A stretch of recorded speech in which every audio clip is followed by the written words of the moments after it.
I want to also offer a little bit of an esoteric perspective that I deduced some years ago about Mercury retrogrades.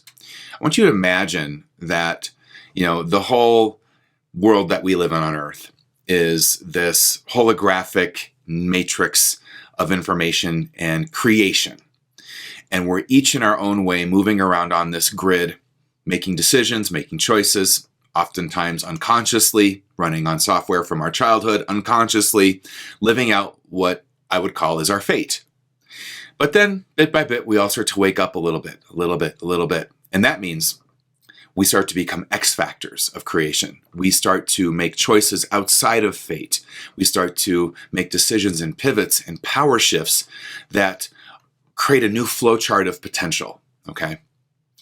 Now, what Mercury retrogrades are, another layer here that I think is very accurate and true, is they are a moment when it's like all of our shifts and pivots and the different karmic tides of life and group collective karma and all this stuff just gets put into this moment where the universe itself recalibrates flowcharts. So there's two truths we're always living in life. One is that there's this idea, this truth of fate. There are just certain things that are laid down as forces we can't alter, situations we can't alter. For example, none of us are going to change in our lifetime the way the Earth moves around the sun. Extrapolate from that. There's fundamental patterns that are part of creation and life on Earth within the living energy pattern of the solar system itself that none of us are going to change. So you have fate. That's my point. But there's another truth, and that is you have destiny. You have spaces, I call them X factor spaces, where through your awakening, through you touching base with your soul and its vibrational force and power, through your capacity, as I'm now calling it, to create magic, you awaken, you aliven, you energize other options outside of your history and its momentum and its karma. And you shift a direction, you shift the tide. That's also true. This work to me, this series, what I teach, my classrooms are all about how can you harness this X factor space, blow it up, create magic in it. Because you really, really can. You can stop an inherited psychic DNA pattern. You can shift a health issue. You can shift a society. You can look to figures that have done this. We know this is true. So Mercury retrogrades are moments where it's like the whole universe goes, take a pause here in the Pisces part of life. And we got to recalibrate based on everyone's evolution, the next fate and destiny and the flow charts of it. So this is a little esoteric teaching, but I want you just to get a visualization that, wow, this is a time of not only like the personal recalibration, the personal shadow inventory, becoming conscious of what's unconscious. Yes, all of that too.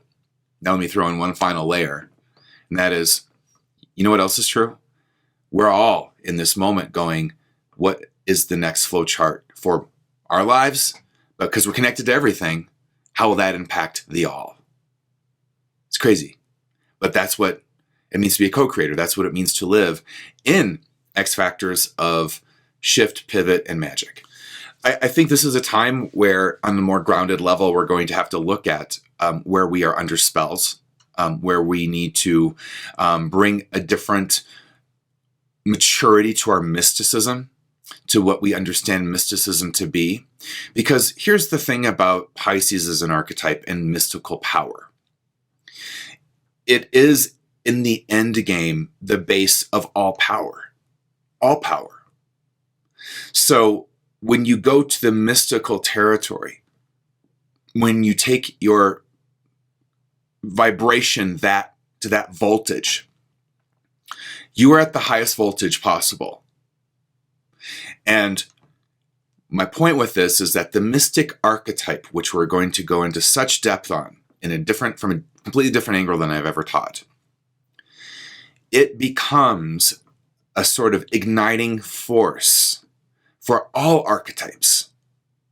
If I were to tell you you have archetypes in your sacred soul contract that are awaiting activation, I would also say, and the archetype that will help kick off the activation will always be connected to the mystic archetype. It will always be the mystic that kicks things in motion. So that's why I feel this particular retrograde is setting us up for huge cycles, especially the ones coming in 2020, but certainly the shifts of this 2019 year. So it's a big deal. It's a big deal. The teaching to follow is a big deal. I'm going to be giving you, from my language, new technology of archetypal vibrational activation that can help you have a vibrational intervention and also heal. So let's get into the mystical territory with maturity, not fantasy, not illusion. And that is the shadow side of this that you might find in this retrograde, where you have been in fantasy and illusion about God, about how creation works on this planet. But disillusionment, the beauty of that word, is it means you're coming out of illusion. And that means you can get traction in what's real about your life, about creation, about your potential. So what I think the usefulness of a series like this always is for me as your guide, as someone who sees and has studied this stuff for over 2 decades, is to pull you in and go, listen, let me give you some coordinates here and allow you to align to the weather pattern. This time it's Mercury retrograde in Pisces. And then not only that, let me one-up that and let me give you some magic to bring to that allows you to work as an alchemist in the weather. So where it may be cloudy and rainy, you might want to bring some sun. You might want to part some clouds. Conversely, where it's a desert, you might want to bring the rain. So as you look at your life and we look at this cycle together, and we certainly today are going to cover the astrology of it. Tomorrow night, we're going to go into the magic of it, the process, which is a whole new perspective I'm bringing to archetypal patterns, their energy, how they generate frequency and vibration in your life, and how that then patterns into form. If you know that, what options of destiny come alive when you are encountering a tsunami, when you are encountering the earth quaking in your life? What are your magical options? Now, I'm throwing this term around because I'm also doing an event. It's on my brain. I'm doing an event here in Boulder on this whole thing in much more depth, but sort of a little teaser what I'm going to teach you in this particular session and in this series. But I don't want to position this as if, you can stop an earthquake. The earth's going to do what the earth's going to do. And what you can do is you can find the magic in it. You can find the moments to bring, especially when we look at vibrational interventions, you can bring moments of vibrational intervention to earthquakes, to tsunamis, to hurricanes. What I want you to start to do, though, in terms of astrology and the astrology of this, is understand what Mercury retrograde really is as a technician, not as a superstition, but I want you to look at things as a technician. That said, I want to cover a few things about Mercury retrograde in terms of its superstitions, so that I can give you some clarity, because someone did ask a question on the Holo Compass Astrology page about making a decision and when it would be a good time in context to a Mercury retrograde. And of course, there is a superstition that circulates that you should never make new choices during Mercury retrogrades, never get surgeries during Mercury retrograde, never breathe during a Mercury retrograde. And I'm here to tell you a lot of that's just complete bunk. Now, there's truth in it, and I'm going to guide that and leave you with, okay, what is the truth of timing in Mercury retrogrades and how to work with that beyond superstition, because there is something useful in that. But generally speaking, most people don't really understand the mechanics of a Mercury retrograde, so let me teach you that now. Now, what Mercury retrograde symbolizes is the human mind and that force in us of the mental field in the human psyche. Mercury, Hermes, archetypally and mythologically, was messenger of the gods. So Mercury was one of the gods, if not the only god, that could go to Olympus, chat with Zeus, and then go down to Hades and chat with Pluto, chat with Hades. And then go to the ocean, have a little convo with Poseidon. And then after all that was done, go hang out with Aphrodite. I mean, no other gods could have that kind of flexibility to traverse realms of consciousness, realms of power, realms of creation that way. But Mercury could. So it represents symbolically as a force in your power, as a force in your co-creative, let's say, matrix of self. Mercury represents your mental field, your mind, your thinking, your then, therefore, how you see, how you perceive. Now, when Mercury goes retrograde, it's going retrograde in context to a holographic field of active forces. So when you look online, and I'm sure you might do this, and there might be usefulness in this, there might not. Let me tell you the might not part of this. You go online, you Google Mercury retrograde in Pisces, and you go and you look at what someone wrote. And it's nothing more than 1D adjectives, superstition, and a bunch of stuff layered on that says, don't make decisions that during this phase of time, don't do this, don't do that. And this is Mercury retrograde in Pisces. And the reason why I say 1D, one dimension, is that it talks about Mercury retrograde in Pisces as if it is not retrograding in a hologram of forces that are activated. Let me say it another way through mythology. Mercury always gave messages on behalf of other gods. Mercury retrograde is about getting a message on behalf of the gods active right now. So the message comes through a Pisces channel, but the content that's coming through and picking up the Pisces megaphone is not Piscean per se. It's Pluto in Capricorn. It's Chiron now in Aries. It's Uranus soon in Taurus. It's Neptune in Pisces. It's Saturn in Capricorn. It's Jupiter in Sagittarius, about ready to go retrograde in April. You get what I'm saying? So it's this whole amalgam of every active force that's part of the Mercury retrograde message or theme or process. So what I do is when I do these series, I look at all of those forces and I think, well, let's get intuitively engaged. What's the process that my students, you, are going to most be benefited by because you're in a certain level of learning or you wouldn't be in my classrooms. So therefore, I'm bringing a holographic process here because, I teach at Holographic University here. And we're going to go into this as holographic technicians, not as 1D superstition astrologers. We're going in, no, let's look at this and see what's happening in the field. Now, also my intention is to say another thing and ask another question. That is, what is happening in your own contract? What is happening in your own soul contract? That Mercury in Pisces, in context, now let's bring in this holographic layer to your destiny, which is its own hologram, which, however, is unfolding through the holographic destiny of the whole entire world. This is how intricate and connected all of this becomes. So we have to approach it with openness and go, okay, there's a lot of recalibration afoot. What are the mechanics when it comes to Mercury retrograde? Period. Without a sign attached or activated.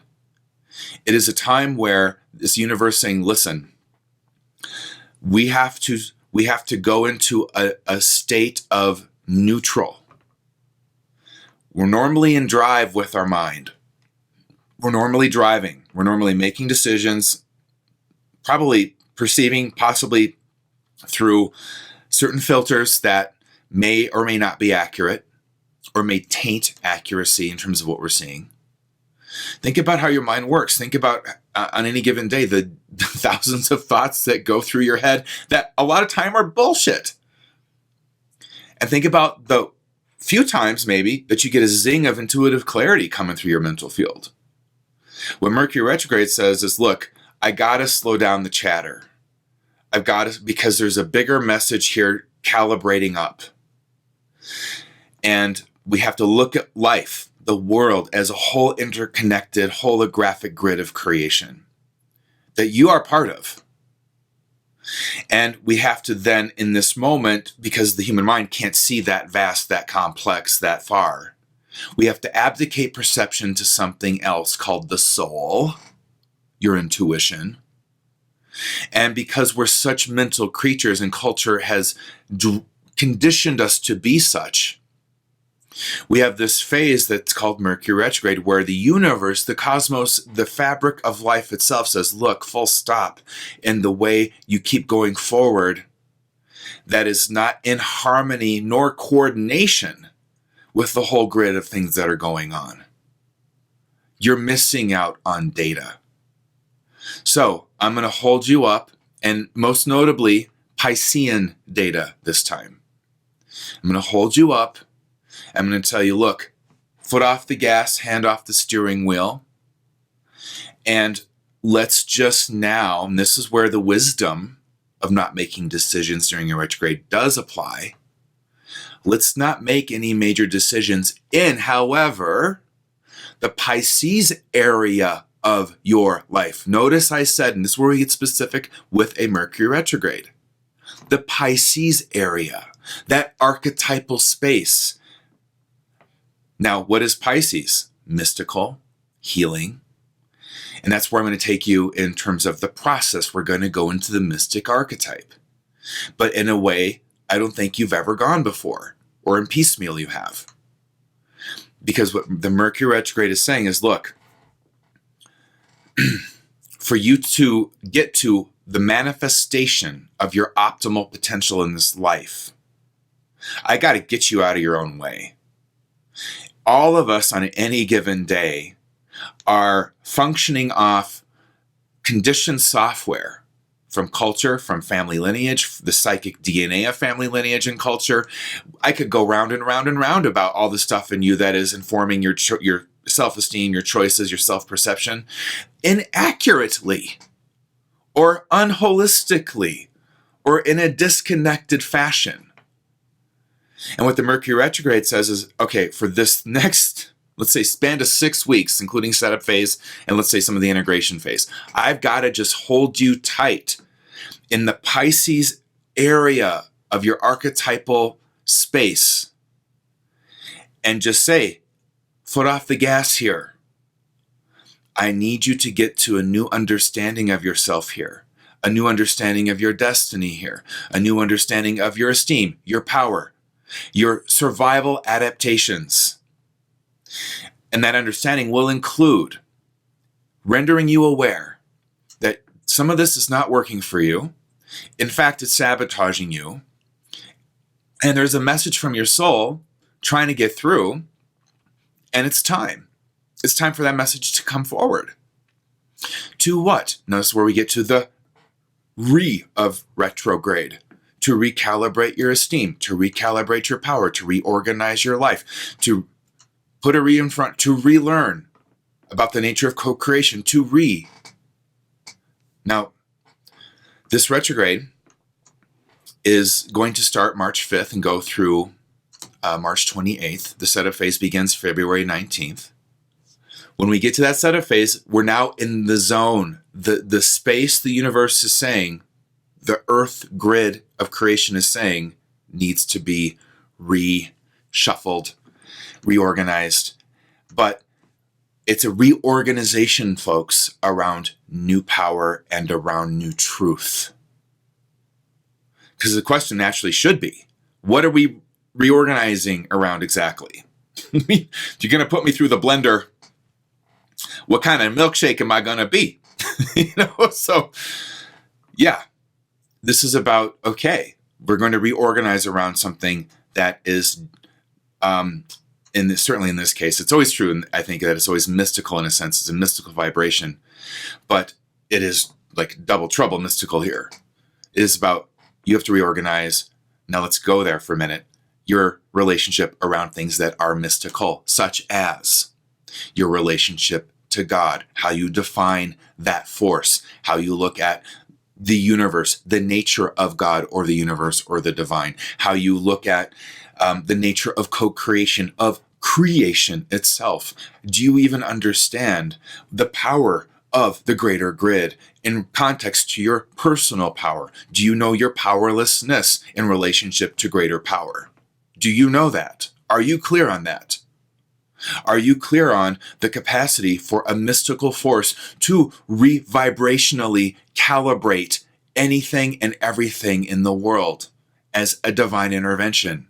Do you know those exist? Do you know how they technically happen? Do you? Or do you speculate or live through someone else's channeled bullshit teachings about what happens? Do you really know for yourself experientially the mystic archetype, more than any other archetype, is experiential? The truths of it, the truths of its territory must be experienced to be true for you. Not philosophized, not astrologized, not channeled, but rather, you know what, I know it's true because I experienced that in my own system. That phenomena of a mystical vibration coming through and in an instant healing something, in an instant changing a life circumstance, in an instant bringing intuitive clarity, in an instant guiding an optimal decision, action. Do you know what that's like? I bet you do. I'm just giving it language, as will this retrograde. The mystic archetype, as I will teach you, is not divorced from the earth at all, or your experience in life at all. In fact, I would offer it is one of the most grounded forces you'll ever know, because it created everything. Everything. So, where are you at with that truth? Do you divorce heaven and earth inside yourself? Is there another dimension beyond this one that's you would rank as better or more spiritual? The mystic would look at you and go, oh, really? I got a truth for you. All is of God. All is spiritual. Not all is awake to that truth, but nonetheless, all is spiritual. So, I'm edging into this territory, and here's the thing about retrogrades. That's kind of like the part that makes them a little hard, is that all of us, and it's nothing right or wrong about this, it's just the mechanics of the human psyche. We all have a shadow. That means we're all unconscious of something in ourselves. And part of the journey of empowerment is waking up to that. Part of what enlightenment is, as Carl Jung so aptly put, was it's not about imagining figures of light, it's about making the darkness conscious. Your life, my life, our lives will forever be a process of enlightenment. You're never, ever fully there. Ever. Even ascended masters, as they say, are still lighting up somewhere their shadow. So I think you get to tipping points. Tipping points of, whoa, I'm at a new, and this we're going to talk about dimensions and vibration. I'm in a new vibe. Literally, that's very true. I'm in a new dimensional space because I'm vibrating now in new energetics. And therefore, the classroom where I was learning about a certain set of energetics and vibration and experiences is no longer suitable to my next learning. So I upgrade to a new vibrational space. This is very real. And you've already done this many times in your life. I'm just going to show you exactly how, so that you understand that what I'm teaching you, the language that I will give you mystically to this phenomena of how you create your life, that this Mercury retrograde, I think, really offers you to evaluate, explore, and re-feng shui some things. If not rebuild, reboot. You've already been doing it. You just weren't conscious of the technology, how it worked. The mystic is a gritty archetype, believe it or not. So this Mercury retrograde, it's got some things in store for you and me. And it is going to hit where you're unconscious. It's going to hit you where you just don't have awareness. And that can be okay. I don't want to make it like, be conscious or else. I'm not coming at this. I don't want you to approach your Mercury retrograde as if itself is a shaming, damning, wrathful God. that will smite you down because of your unconsciousness. I do want to say technically that in every retrograde there's something called the Trickster. This is another side of the Hermes archetype. Now the Trickster's goal always, and remember this, is to trick you into the truth. That's it. It's not to punish you, not smite you down, not engage some shame-based belief that you're defective and therefore deserving of the 2x4 version of its medicine. It just comes down to this. And we've all lived this. The universe is far more compassionate, I think, than we oftentimes give it credit for. How many times have you had some sort of shift you knew you needed to make in your life? Some guidance kept coming to you again and again. Started off a little quiet, a little bit of a whisper. You know, maybe you should kind of change that pattern. It's not good for you. You know, maybe you should really look at people with more clarity because, you know, you're engaging in archetypal relational dynamics with them that are toxic and draining and depleting for you. Maybe, you know these voices, these whispers that start. And for whatever reason, usually it's because we have a very dysfunctional relationship with the unknown. We don't know how to be with the unknown in a way that's nourishing, exciting, magical.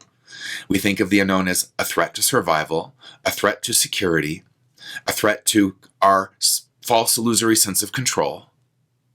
If we're honest, that's what we think of the unknown. We don't think of it as, whoa, it's where I get to take some mystical risks, something we're going to talk about. It's where I get to go in and intuitively engage creation and do something new out of my potential. So we drive with the brakes on. I want new potential, but I don't want to ever go near the unknown. Can I have new potential on the terms of an old self scheduled to die? It's typically the mantra we are constantly muttering, if we're honest. Well, Hermes, on its trickster side, goes, yeah, I've heard that muttering long enough. It's time I trick you into the truth because I can't get through to you any other way. What else am I going to do here? So in a Mercury retrograde, what that can look like, per Hermes archetype, is I'm gonna have you lose your cell phone. I'm going to have you miss a flight. I'm going to have you have a car accident. Whatever it takes to get what? To get you out of this illusion that you're in control and that the known is your friend. So, all right, what do we got? What do I got to do? Let's line it up. Now, the gift of a series like this, or any deep inner work for that matter, where you question assumptions, question your perceptions of reality, question your patterns of thinking, is that when it comes to a cycle that's kicking in an evolutionary pressure, like a Mercury retrograde, you can go, wait a minute, I'm getting an evolutionary pressure right now to shift and recalibrate and reorganize my mind, my psyche, my choices. I can either get curious about that pressure, meet and greet that pressure, and let myself now be led by it, or I can put my head in the sand and settle for and edify a status quo, and then let myself get ran over by the terms of my own soul contract to evolve into new potential. So, every Mercury retrograde, when you get to the trickster side of it, which is absolutely real, this is not superstition, but I'm teaching it to you technically. It's a technical phenomena that comes online when you refuse to budge into the unknown and enter into new perceptions and thoughts and truths and patterns and engage new archetypal forces. It's the universe in its compassion going, but you signed a contract to do that. So here's what's going to go down. I'm going to frustrate your ego mind through, I don't know, whatever it takes. Tie it up in a knot so it gets out of the damn way, and I can talk to you directly while you're freaking out about your lost cell phone. I got you now. I got you in a state of realizing you have no power. You don't, conjure your cell phone out of the thin air. It's gone. I had it hidden for a minute. You missed that flight, so you'd take a minute and go, I'm not in control of timing. There's a greater freaking holographic thing going on regarding timing in my contract and the contracts of others and evolution that I don't have a lot of say in. And when I do have say in it, half the time I don't even realize I do have power there because I'm too busy focusing on where I don't have power. This is all the territory of a Mercury retrograde. So, confronting superstition here. The superstition that you shouldn't make any decisions, that you should... No. Here's what I want you to do from now on. If you've got a decision that you've got to make, that you're wondering, well, should I make it? It's Mercury retrograde or Mercury retrograde is coming up. You're going to go archetypal first, and you're going to give yourself a good read. And you're going to go, wait a minute, what territory of my life is this decision in? Is this in relationships? Is this, now, what's connected to it? Is my esteem connected to it? What patterns are connected to this decision? So, I'll tell you right now, I remember I once had a shoulder surgery scheduled during a Mercury retrograde, and I made a public announcement about that foolishly, and I got tons of feedback from people telling me, you're an astrologer, what's wrong with you? Why would you schedule a surgery during a Mercury retrograde? And I remember driving with my mom in the car while I was reading these messages and emails off my phone to her, and I said to her, this is bullshit. They're projecting superstition onto me. When I dial in, by the way, that surgery was a bicep reattachment. You don't get to decide with a bicep reattachment that you'd like to have surgery in 2 months because you got 3 weeks to do it before the tendon atrophies and you can't do it anymore. So I went in and I said, now is this retrograde in the territory of my health? No. Is this retrograde in the territory of, anything that I'd learned a lesson through dying on the surgical table? No.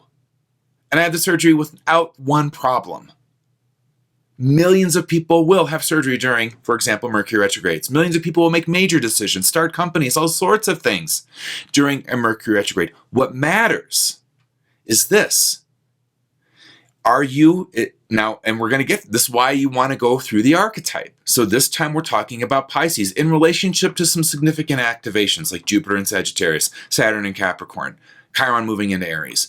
Uranus, everything, all these other forces. Now check it out. You want to look to yourself and go, wait a minute. I have to get to the symbolic to get clear on timing.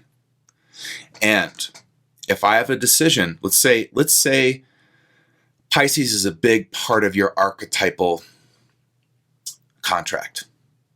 That archetype sits front and center in a lot of your life path. Then I'd look at you and go, okay, we need to take 5 here. Why? Because what a retrograde will reveal is data and information you previously were not perceiving. They all do this. Now that information might be as simple as, well, you thought you were going to get this job, but there was an even better one waiting for you. More aligned to where you're going on your life path. So hold off on the decision on that job right now. Maybe it's that. Maybe it's, well, you thought you were going to move to this country or to this state or this city, but bigger plan, not so much. It's not where you're headed. Hold off for a minute until more information's in the hood. Then that's when I would say, hold off on a choice during a Mercury retrograde. If you feel like, wait a minute, Pisces, I know the archetype, Robert's taught me the territory, or whatever archetype, Capricorn, maybe it's Mercury retrograde in area, whatever it is. You go, wait a minute. Is this a big part of, and if you know your birth chart, this one might be helpful. You go, is this a big feature in my birth chart? Where is this? Is this, if I'm making a decision about home, is the retrograde happening in my 4th house of home? And it might actually be to make a decision about home, one you haven't been willing to budge on because it would push you into the unknown. And the retrograde comes on and goes, yeah, time to do that. You have to roll with this. Here's my point. You have to roll with this intuitively. Otherwise, you're in superstition and 1D perception. And when you can't get clear, that's when you go to greater insight through soul prayer. Hey, is this the right timing for me to make this decision?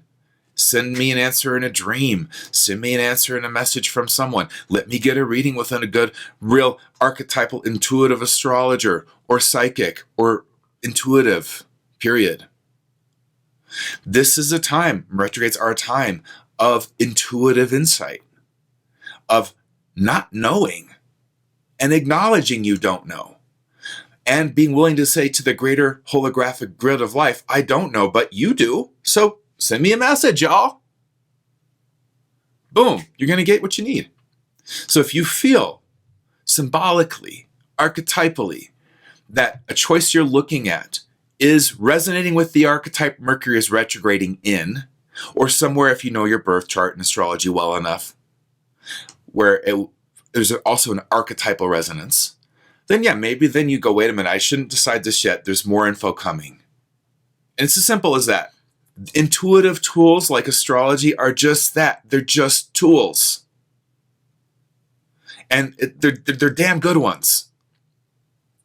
But like I gave you the example of having surgery during Mercury retrograde, I knew immediately, intuitively, it was the right timing for that for me.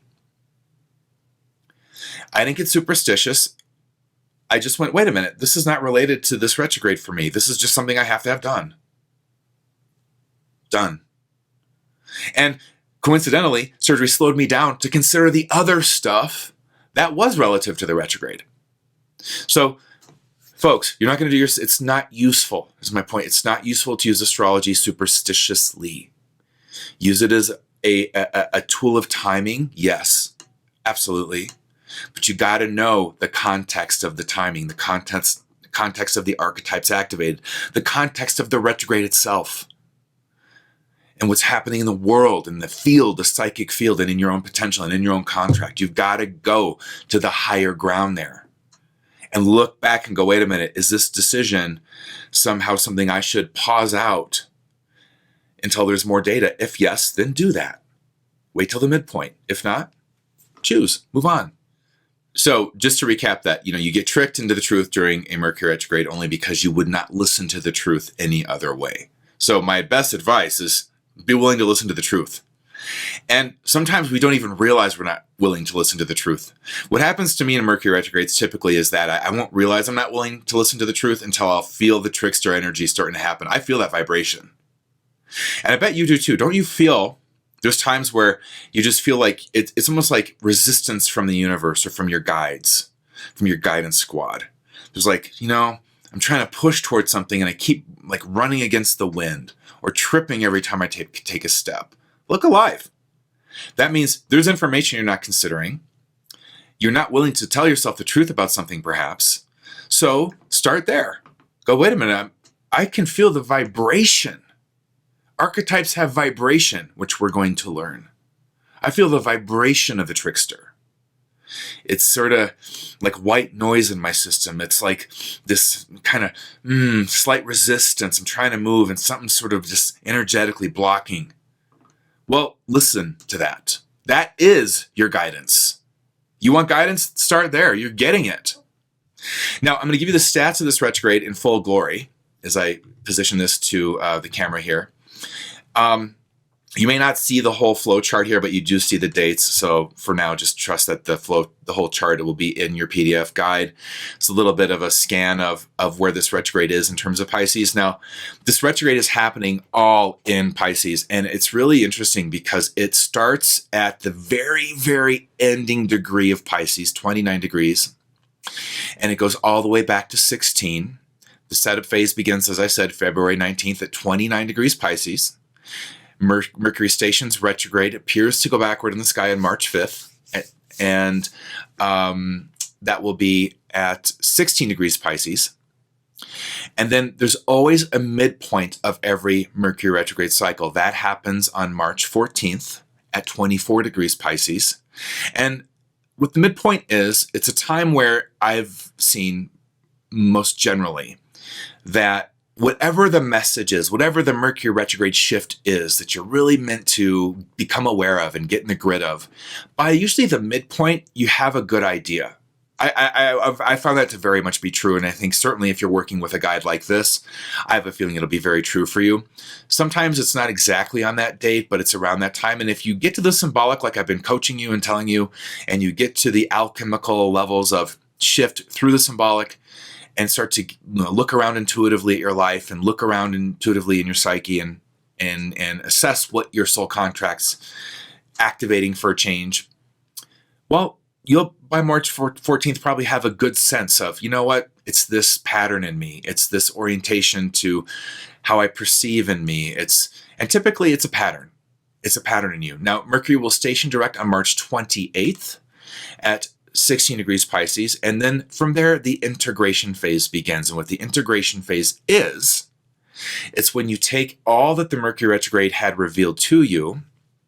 And basically, at this point, now you got to bring that all the way back to the streets. You got to take the insight and the information and the consciousness you've gained, and now you've got to bring it back and actually apply it to your life, to your choices, to your, you got to repattern your life now. You've got to also, by the way, inform other people of the news. Like, I have this Mercury retrograde shift and download, thought you should know. And this is where it can sometimes be harder than the retrograde itself. You'll have, because now you got to bring it to the manifested parts of your life and recalibrate them.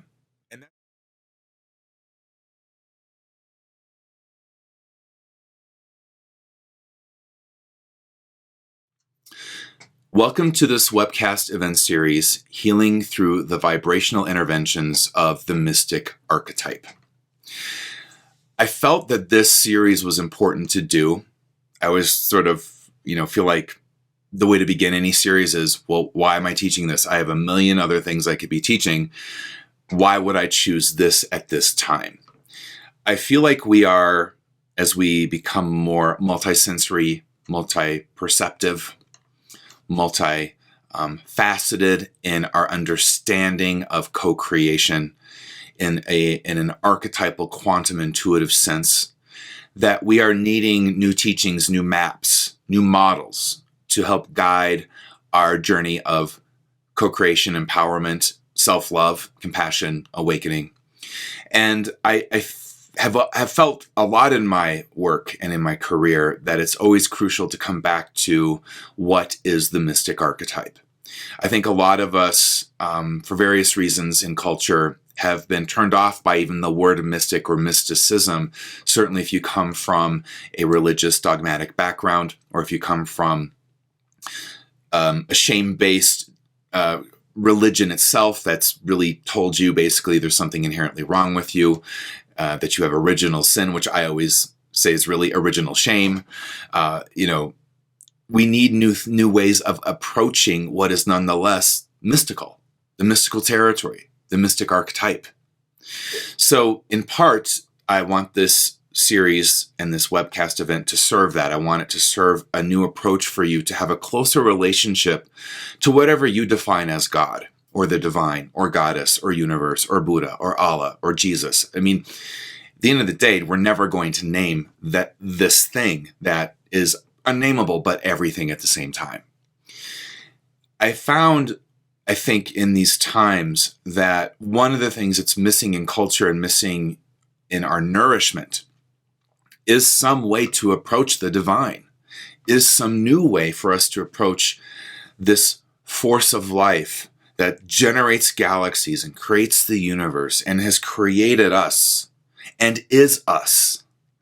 How can we approach that in a way that still honors maybe some ritual, still honors something called prayer, still honors this idea of what is profane and what is sacred? So I'd like to think that what I'm offering you, my intention is to offer you a new approach that lets go of any shame, neutralizes shame, in fact, and also teaches you more as a mystical technician how to be with your power, how to be with your powerlessness, how to be with life and the grit and the crap it's going to throw at you, and all of the different emotional textures you'll go through in a lifetime in a given day. You wake up happy, go to bed sad, wake up grumpy, go to bed happy. I mean, we have these arcs now in a given day of emotional swings. And a lot of that is because we are in a different time where we feel so much more.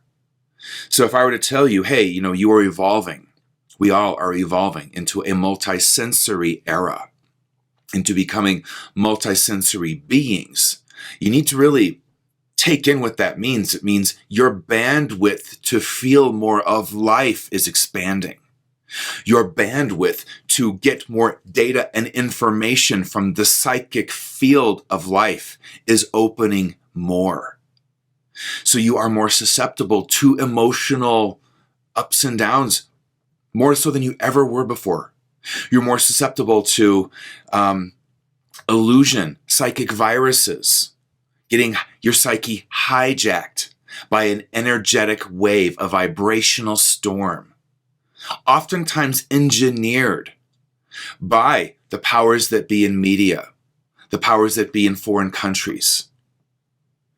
I truly believe that even the internet itself, as it's made our conscious capacity of accessing data, it's also started to lay down this psychic nervous system in us that wasn't there before, such that your psychic nervous system could extend to Europe, could extend to Africa, could extend to Greenland, to China. And what does that mean? What does that mean in terms of how you feel on any given day? What does that mean in terms of the next potential of your destiny and soul contract coming online? It means a lot.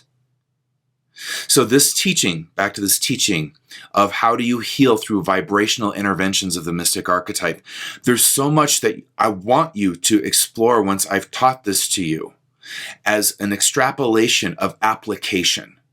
Because everything I just named is the new reality. It's already here. And it's in high speed evolution. You know, if you were to look at your phone, and I want you to do this, I want you to consider every app on your phone as an extension of your psychic nervous system, as an extension of your sensory system. Might have you deleting some of those apps by the time you're done, which is probably not a bad thing. But you are replicated in your technology in as much as it is rewiring you to. So, to begin this teaching, we have to begin with understanding where we are now.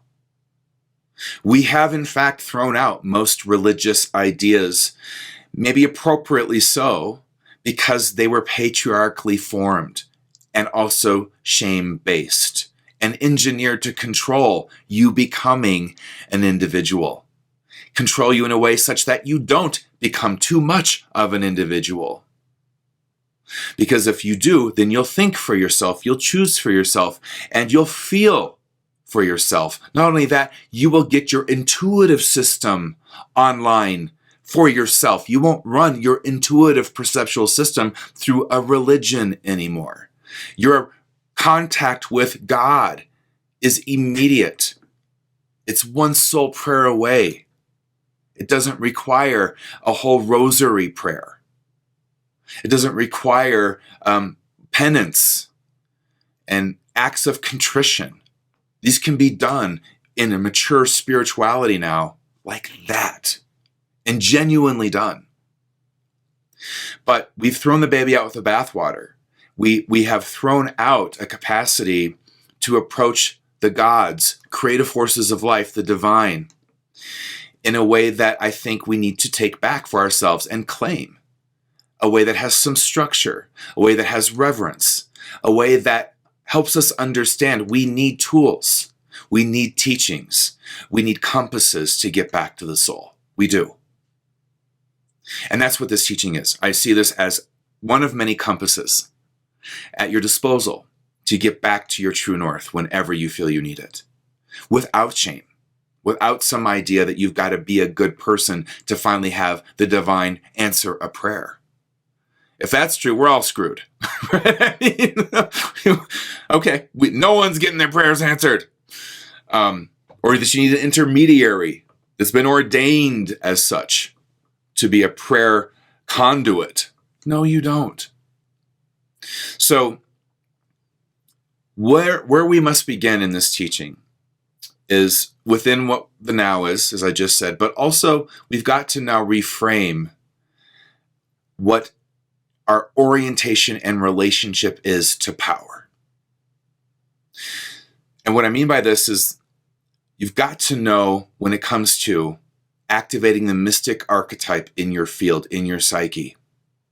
You've got to know where your sense of power and powerlessness is in your system.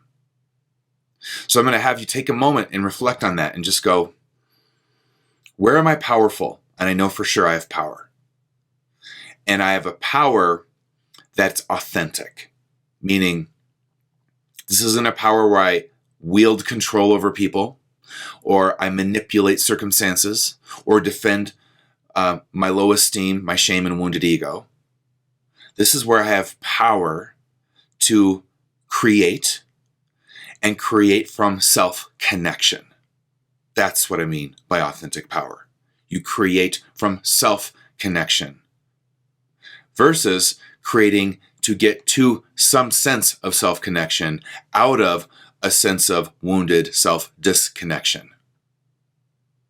Now, there's power in both, but each has a karmic vibrational signature to it. You know what I'm talking about. You know when you've made a move, a power move, out of your shadow and how that feels, versus making a power move out of your grace and out of your soul esteem, out of your worth and how that feels. As I take you through tonight, this lesson, I want you to bring your multisensory sense of perception and feeling online. I want you to start to feel yourself as energy, frequency, and vibration. So when I just asked you, you know what it feels like to make a power move from your shadow. As I say that, I can feel my system reporting in like, yes, this is what it feels like. It's like this. Versus a power move from your grace, a power move from your soul, a power move from your light. You know what that feels like too. It feels like, Start to feel your system as a frequency, as an vibrational matrix, as an energetic system. Because everything I'm going to teach you tonight is about mapping that for yourself. And then I'm going to teach you how you begin to understand that archetypes themselves generate vibrational frequency. In fact, what you could start to do, and what you should be able to do after I'm done with you, is look at someone's behavior and frequency and energy of their behavior and immediately track it to an archetype that's generating that, both in the menu, for positive or negative. So to get there, we've got to lay our foundations around power and powerlessness. What is powerlessness? We do a lot out of the illusion we have power. We run our lives a lot on that. And I'm not making it right or wrong, but I want to bring you in as a mystical technician and go, listen, when it comes to healing, you got to know where you have power and where you don't to get started on the alchemy. Or you're going to be spinning your wheels in illusion and getting sicker all the while healing passes you by. Let's now pivot to what is power. If that's powerlessness, then what does it mean to actually have power? Our power will always meet greater power. And then we'll be rendered with an awareness when that happens that we've reached the limit of personal power. And beyond that limit now, we are powerless. And this is where, at that juncture, where you come to the limit of your personal power, and then you bridge into greater power, the archetype at that bridge is the mystic. It's looking at you going, okay, you're about ready to transition frequency from personal power to the power of the whole entire power grid of life. I want you to get that image. We're going to use this image. It's very useful. That in your personal power, you have a grid. Think of it like, you would see pictures from NASA of, cities lit up on the electric grid. And that each of those lights that they're looking at are parts of your power.